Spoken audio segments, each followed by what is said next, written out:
ただいまより次のセッション Web3 におけるデータ主権課題と機会のナビゲーションを始めてまいります。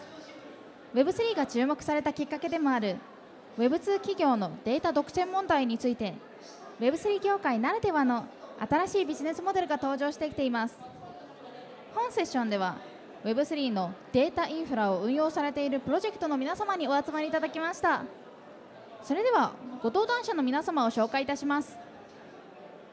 ポールさん、ジェイデンさん、スティーブンさん、ケイさん、それからモデレーターはクレメントさんです。The next session is Data Sovereignty in Web3, Navigating Challenges and Opportunities. The data monopoly issues of Web2 companies have brought attention to Web3, leading to the emergence of new business models unique to the Web3 industry. So in this session, we'll welcome projects that operate data infrastructure in Web3. So let me introduce each of the speakers. Paul, and we would like to welcome Jaden and Steven, Kay, and the moderator will be Clement. それではよろしくお願いいたします。So please start your presentation. All right. Yeah, so first of all, welcome and thank you for joining this panel. Today we have 4 amazing panelists joining us in the discussion, and this discussion is all about data sovereignty. So first, what is sovereignty? It is the authority to govern, and data sovereignty is the authority to govern the data.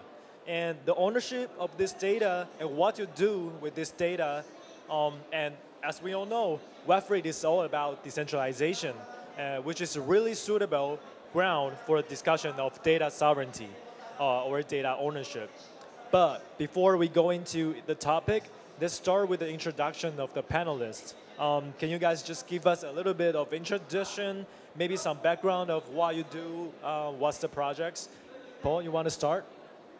Yeah, what's up?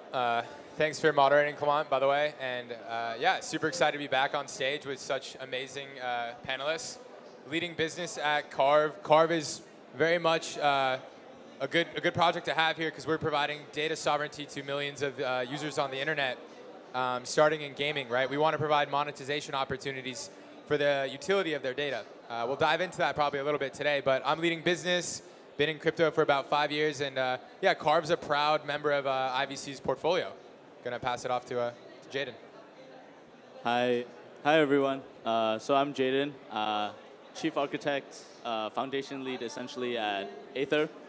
For those of you that don't know, Aether is distributed cloud infrastructure.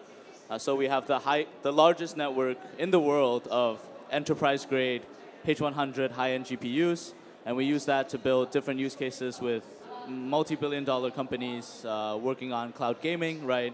You can play League of Legends without downloading it in the future, right? Cloud phone, running cloud phone instances. Of course, AI training, the highest demand for GPUs today, and also edge low latency AI inference.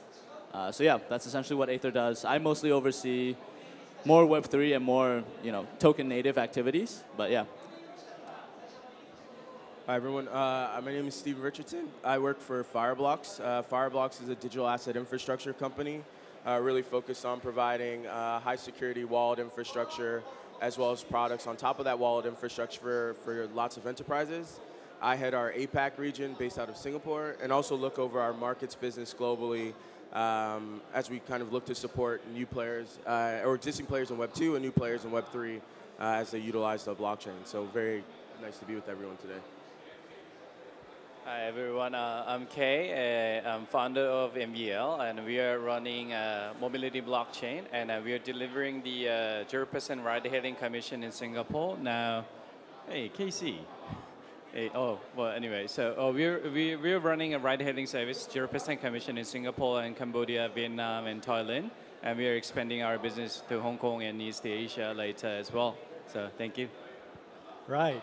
Yeah, so going to our first topic of it all, I think it's really interesting to get to know what is your thought of how data sovereignty or data ownership can be achieved through Web3, and what's the meaning of that?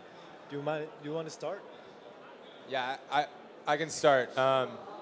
Yeah, this is something I'm pretty passionate about, actually, because it's what we're solving at Carve. I mentioned in the intro the data ownership part. It's all powered by something called Carve ID. I spoke on it a little bit earlier, but it's an ERC 7231 standard that allows users to bind different Web 2 and Web 3 credentials to one ID NFT. You know, Jada mentioned Riot Games, right? I can connect my Riot account to my Carve account and then start monetizing that data. Maybe there's a MOBA title in Web 3 that really wants to target MOBA players. Well, Carve can help provide that solution, right? We do some user acquisition stuff for games. The caveat here is, if I'm that MOBA player, and maybe I'm also from Southeast Asia, right? The game wants it done geolocation specific, I'll actually earn a percentage of that fee that that game paid to Carve to do that UA. So we're allowing users to take control of their data. We're putting them back in the forefront of the conversation, and it's something I'm really passionate about, because right now, like, only a few centralized players have control over our data, the flow of our data, and there's no monetization for users, right? There's $0 I'm getting for my data, and so, yeah, that's kind of why I joined Carve. I think it's very possible. We're doing it. I think everyone up here is contributing to it, and yeah, just very excited about data sovereignty. Excited to see what the other panelists think about it as well. Yeah, so I think if we really want to break down data, right, there's tons of different kinds of data, right? Even in the traditional data stack, you have user data, which Carve is doing a really, really great job of solving in terms of releasing that ownership and having users be able to have control, right? Associating it to your private keys the way that you would control assets in a wallet.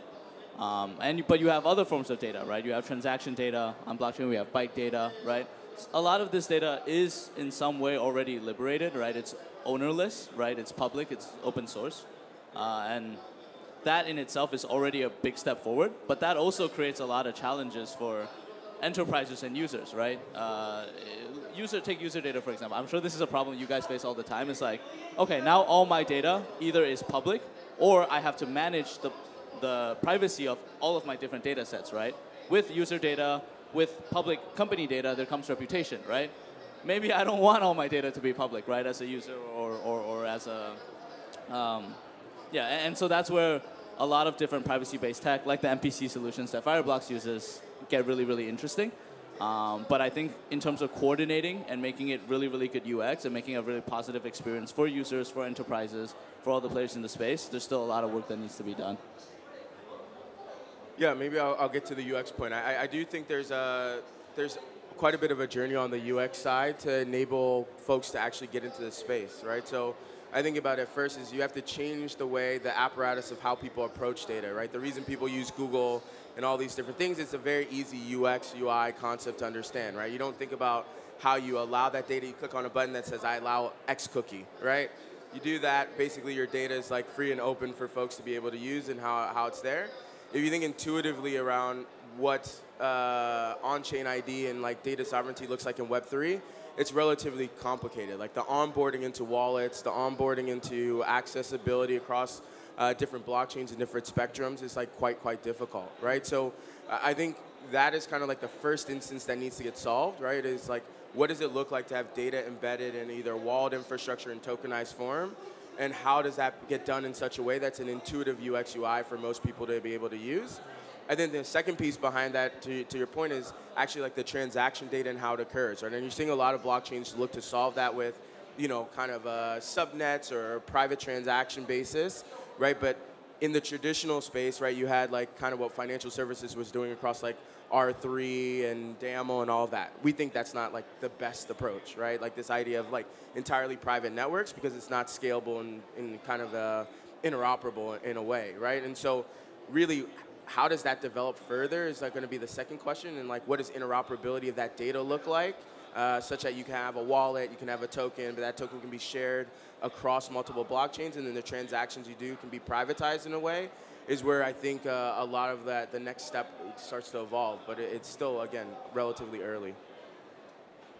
But our case is like we're focusing more on the delivering the killer application side. So real-world business that we're servicing in Singapore mainly, it's like ride-hailing service. It contains the private data of the drivers and users. So how we record this information into blockchain is actually very crucial. So we don't want to put the private information into public chain, right? So we actually segregate the private information and then save that on the separate storage. And then those public information which is actually processed information that we put on the blockchain. So that's the way that we can actually protect the private information, but at the same time the philosophy of the blockchain. So as to say that we are going with the hybrid mode. So that's the way that we can actually deliver the real world case, but also at the same time data saving as well. Yeah, I think just really quickly to comment, I think you guys bring up really good points on the main challenge of UX, right? Because users, we could build a bunch of cool shit, but users, if they think it looks ugly, aren't going to use it, right? Especially like you bring up the cookies, like it's just a quick little check. That's convenient. If I have to work, like data privacy is great, owning your data is great, monetizing that data is great, but if it requires work from the user's point of view, they're not going to do it. So I think UX is probably the biggest challenge to get to the ownership we've been talking about, yeah. For sure, for sure. Yeah, I think the discussion is actually quite around like the developer side of things, like the project side of things. I'm curious about what's your take on, let's say I'm a customer, I'm a user. What does it mean for me to have a data ownership? Or what does it mean for me to sovereign my data? What's your thought on that? Like, how is that, beneficial to the... Okay, let me go first. The data ownership actually sometimes is a kind of like a philosophical idea and ideal. Yeah. Like you say, you use the service and you generate the data while you are using the service, and they're saved in the central server or into the blockchain. But there is a very hard connection between the monetization of your own labor of creating the data, right? So what we've been building in Southeast Asia as of now is actually we're providing since the beginning, it's like we go with the 0% commission. So drivers who's using our platform to provide a service, since the beginning, they're getting the benefit out of it. So that's the way that we could secure like a market share of 20% of Singapore as of now. But at the same time, the drivers are also getting more incentives, and while they're building the service. That's how we actually built the system for compensate those benefits. Maybe I look at it kind of in an interesting way. When I think about data, like ownership, right? I think about the idea that in the Web 2 world, right, data is aggregated in one place, and those places do not interact with each other or exist with each other, right? So you have different pillars of data that sit at your telco. They have your information. Your bank has your information. Google has your information. Facebook has your information. Kakao has your information. All entirely segregated, right? And what they do with that information doesn't fully align. And so the data at your bank allows you to buy different financial products. The data in your telco allows you to get a cell phone and have the internet. Your data at Kakao allows you to get to a taxi or Uber, right? But those pieces of data fit and sit separately. And when you operate in areas where they exist outside of that, then you basically release data, or there's no way to really transfer data. Now, I think the beautiful thing about thinking about data sovereignty on the internet is the idea that potentially there's this idea of tokens that allow embedded data that can be shared, right? So the first, I think, utility case behind that is that how does that information or standards around that information get shared, which allow you access to different products and services.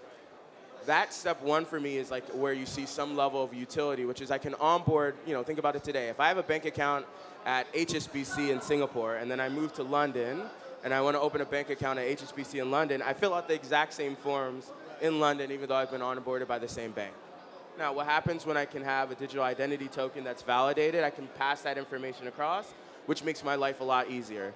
The second piece then becomes like, how do I then monetize that data when I share it, right? Because I think first you have to provide the ability to make that basis easier, right? And then once you make that basis easier, from game to game or from financial institution to institution or e-commerce platform to e-commerce platform, then the question becomes, how do I control that to then provide value to the company that looks for that information, right? And so I think if you take it in that two-step approach, I think that's where you get to that proper UX UI as a first starter, and then you think about the generation of revenue or the continued generation of revenue in ways that folks like Carve are doing. So, I think about it from that way in terms of the user experience. Right. Yeah, thank you for shilling me really quickly, by the way. Because you were describing a lot of what we were built and trying to build with Carve ID. So I think there's a further conversation there, but yeah, go ahead, Jaden. I mean, this whole conversation is going to be us shilling Carve, but I think if you look at... TGE soon, right? So like, good time to do it. If you look at what data sovereignty or data ownership in Web3 looks like today, it generally looks like you managing a ton of keys, you having to think a lot about, okay, this is data that I want to exist on this chain, this is data that I want to be interoperable, this is data I'm okay with being public, this is data I want to make private, I need to understand a bunch of cryptography to know how it's made private, right? It's a very difficult process, and it's meant to be, and the true journey to data sovereignty is long, because if you look in Web 2, we always talk about, yes, these giants own all of our data, they're transacting your data, they're buying and selling your data. To make that happen, there's literally hundreds of billion-dollar companies working together at the infrastructure level to make that happen, right? We have like, Aether's a cloud infrastructure project, right? Cloud infrastructure, you have infrastructure as a service. Between that and your actual applications, for example, all the applications you use that run on Google Cloud, there's about 10 to 40 different platform services in the middle, right? That extract your data, process your data, send your data to the right places, verify that you're not a, let's say, like AML, right? Or you're not from the wrong jurisdiction and things like that, right? There's tons of tools that these huge cloud infrastructure companies have built to make your data actually processable. If we want truly good UX, the journey to that with data sovereignty is very, very long, because users, like, we have to rebuild that entire stack in a decentralized way that doesn't hurt the user's head, right? Which is extremely difficult. Yeah, it's very interesting. And I think our discussions are very around like DePIN and data sovereignty, especially coming out from, our panelists are doing like some DePIN projects. So I'm just curious about your take. So when we were talking about data sovereignty and then we talked about DePIN at the same time, what's the relationship between DePIN and data sovereignty? Can they exist together, or what's your take on that? Maybe you want to start? Okay, so this is actually, we are strictly managed by the government policies. Actually, we are touching the private information of the driver information. Whenever they onboard the service, they do the KYC, right? All private information in our server, right? And also the users and their movement data is also very important. So we got to follow the private policy of each country, but also at the same time, we want to put this data into the own chain. But again, like at the beginning, I mentioned to you guys that private information needs to be segregated 100%, and then we process the data, we put it into the own chain. That's the hybrid way that currently that we can do. If we cannot do this way, then there is no way that we can create the killer application that create the mass adoption on the Web3 side. That's what we've been doing as of now. Yeah. Okay, we're the other DePIN project, so. I think from our perspective, it's also a very big challenge, right? For us, we actually KYC a lot of our node runners, or all of our node runners, for the same reasons, right? We have to follow compliance. We want to make sure we're playing by the rules. We're not doing anything that could hurt our node runners or our token holders in the long term. And when you have to do that, you're actually processing a lot of data in a centralized way. What we would love to do is if there was a decentralized solution that, like with Carve ID, right? If you can have, the right KYC information on chain, and they can just take that, and I can just let you run your node license because you hold the same thing in the same wallet, that would be amazing, right? And that's a solution that we really hope can come to fruition. But it's a challenge because with a lot of important information that we need to pass regulatory challenges, whether it's for our compute providers or our node runners, right? That constitutes as PII, right? And there's a caveat of PII, which is it has to be revocable. And so when you're trying to work with that on a blockchain, right, you want to, again, control the privacy measures. You want to make sure it's revocable by the user. There's a ton of challenges, and it's awesome that there are teams dedicated to building out these solutions, because it's not an easy, like, hey, let's just throw this data onto an NFT and it read the metadata. Yeah, I'm going to text my product team to get working on the solution you're asking for, for sure. Go ahead, Steven. I don't want to cut you off. No, I mean, I was going to say, look, I think from our side as an infrastructure provider, we're thinking a lot around like digital identity, right? And what needs to be contained within it to do that. So, I will say like an agreement on what kind of static data is relevant or needs to be contained from point to point is actually the difficulty. So we work with like lots of banks. we work with e-commerce platforms, telcos. And one of the problems that we're having, obviously, is like when we're dealing like with what standard information to provide. You can provide basically a massive list that can be tokenized, but then how do you provide the right information to the right venue, I think is the issue. From your point of like data privacy versus data sovereignty, I think at the end of the day, like, it's really going to be the choice between what someone makes available in terms of that privatization, right? Today, like, you can, you know, the different blockchains are coming up with kind of a broader technology that now will secret transaction or privatize transactions. You have wallet technology that keeps those tokens, in essence, quite safe and secure. Right, so it's going to be a question of like, what do you enable and how do you enable that to be able to operate within an existing ecosystem, right? So the sovereignty will come by the fact that you can choose when you enable it. The privatization will come by the fact that the people on the other side need to protect the token or the information that's being made available, and that at some point you can revoke that back within your wallet or take that away, which today is like very, very difficult. If you go to Google and say, give me all my information back, you can't, right? But if you say, I've exposed the token to you, right, that allows you to interact with my data and my information, but then I want to revoke that token at some point in the future, that's a much, I think, better process for how data sovereignty and data privacy can work. But I think that journey is still like quite difficult to create the harmonization between all of that as a whole. Paul, would you like to add something? Okay, got it. Yeah, I think we're right on the target, right on the subject of the challenges of DePIN and also like data sovereignty. So for me, what I see is that maybe the challenges would come from the legal side, you know, law, like legislation, but I'm just curious about your take, like what's the biggest challenge of this all?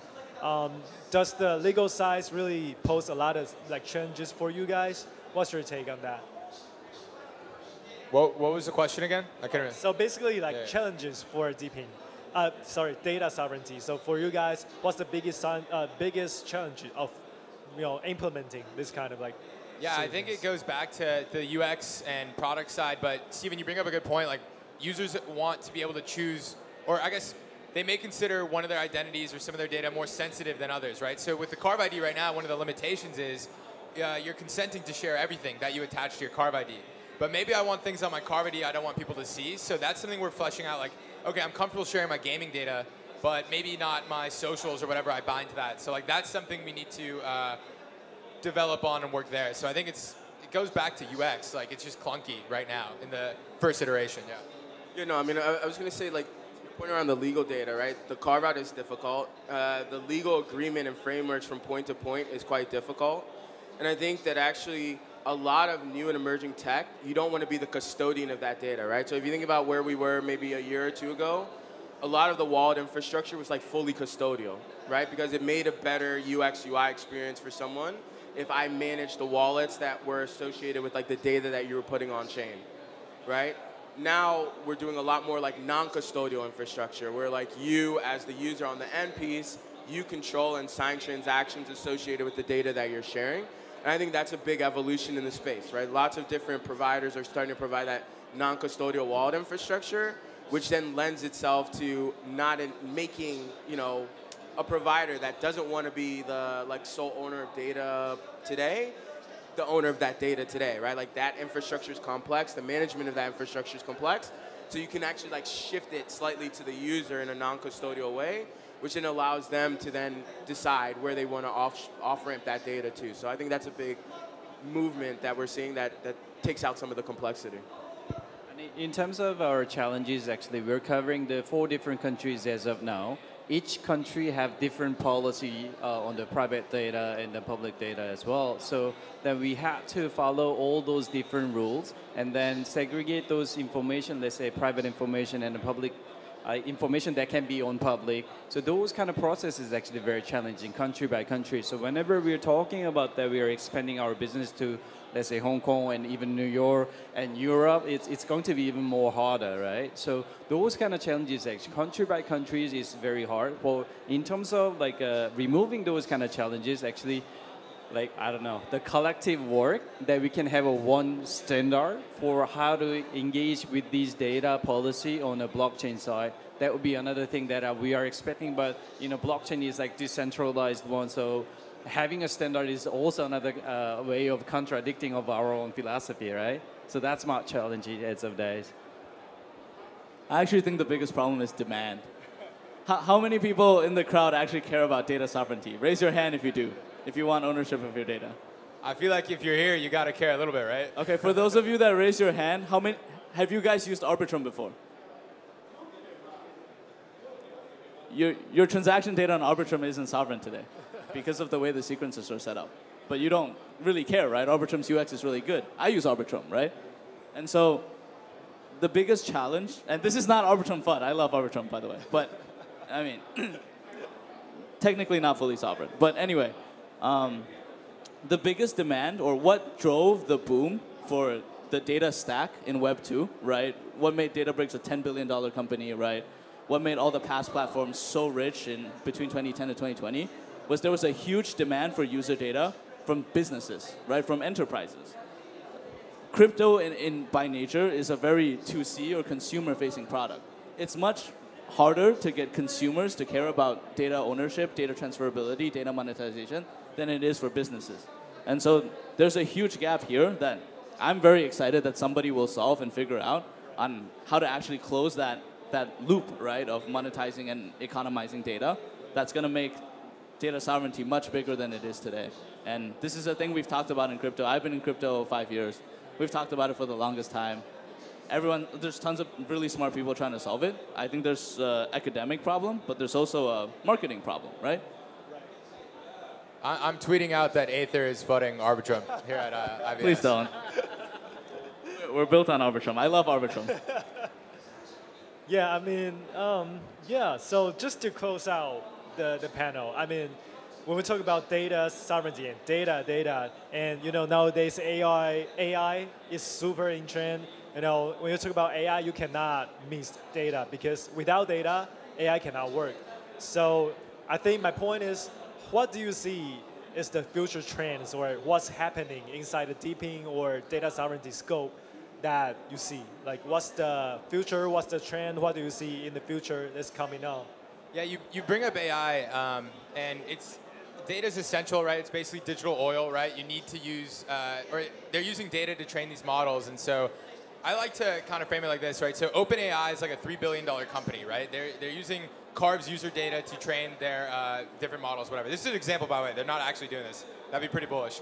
But our users would then share in that revenue generation because their data is being accessed by OpenAI. And so I think these AI companies need ethically sourced data and also a large set and also quality data. And so I think these companies like Carve, I'm shilling again, but we have a wealth of data from our users who have aggregated it there. And so I think these data companies and these AI companies go hand in hand, and there's going to be a lot more collaborations moving forward on that front. TGE soon, yeah. Bullish on ethically sourced user data. Yeah, absolutely.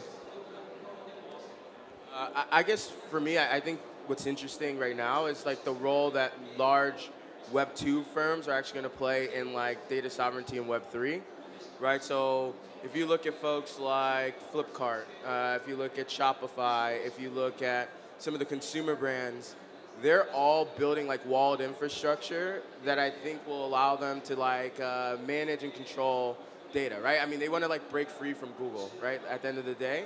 And I think a lot of them are thinking about like what type of walled infrastructure, UX, UI, do I make available to folks to allow them to feel like they own their data, right? And so I actually think they have like a really strong aggregation of like both the retail consumer side, which then pushes it forward, right? So like I think for any company that's trying to do it in Web 3, right, you have to build that user base first, right? And then you have to build the UX, UI that works within that user base and then all the connectivity.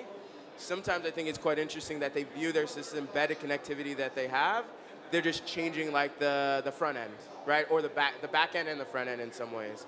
And so, a lot of the e-commerce platforms, a lot of I think telcos are going to play a pretty interesting role in data privatization and sovereignty. Look at what Deutsche Telekom's doing, and folks like that, Hong Kong Telecom, and what they're trying to explore.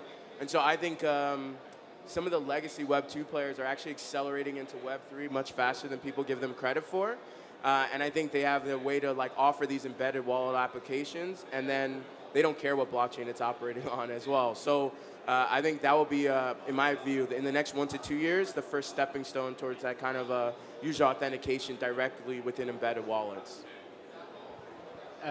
In terms of AI, it's like on the mobility industry, actually autonomous vehicle is one of the big agenda, because once that car actively servicing the users, then that's going to replace the drivers, right? So then suddenly the car becomes the investable asset. So it's not like just the depreciating asset of yourself, and it's actually became the, it will become the investable asset. That's how we are actually working toward. So that way that our drivers who's working in our platform, and then they get reward of certain level of token and incentives. And then with that money and with that token, we help them to actually advance to the owner of, let's say, autonomous vehicle. And then at the same time, they get still earn the money, but also at the same time, with the save the time, so that they can actually work for other things. So this vehicle itself should become the one of the, I don't know, investable asset. That's how we are working towards, actually. Yeah.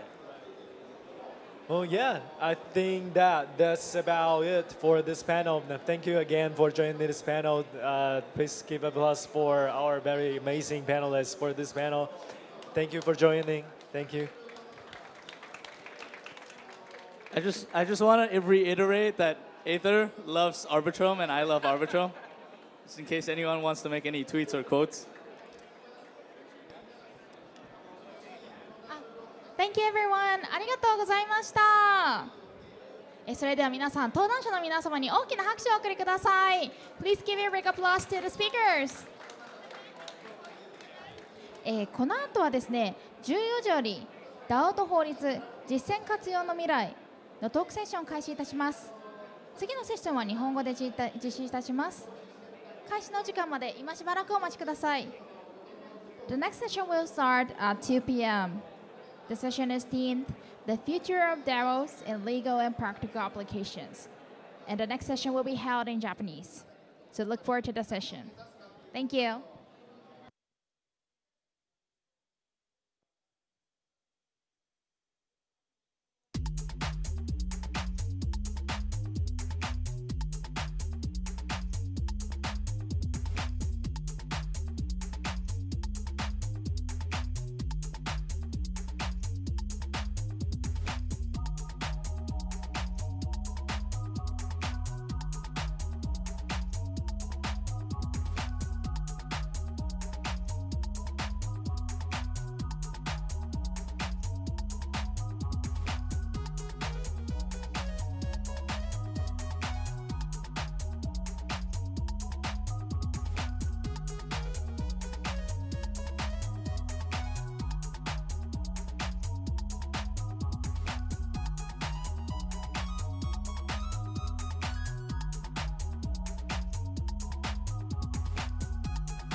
shine.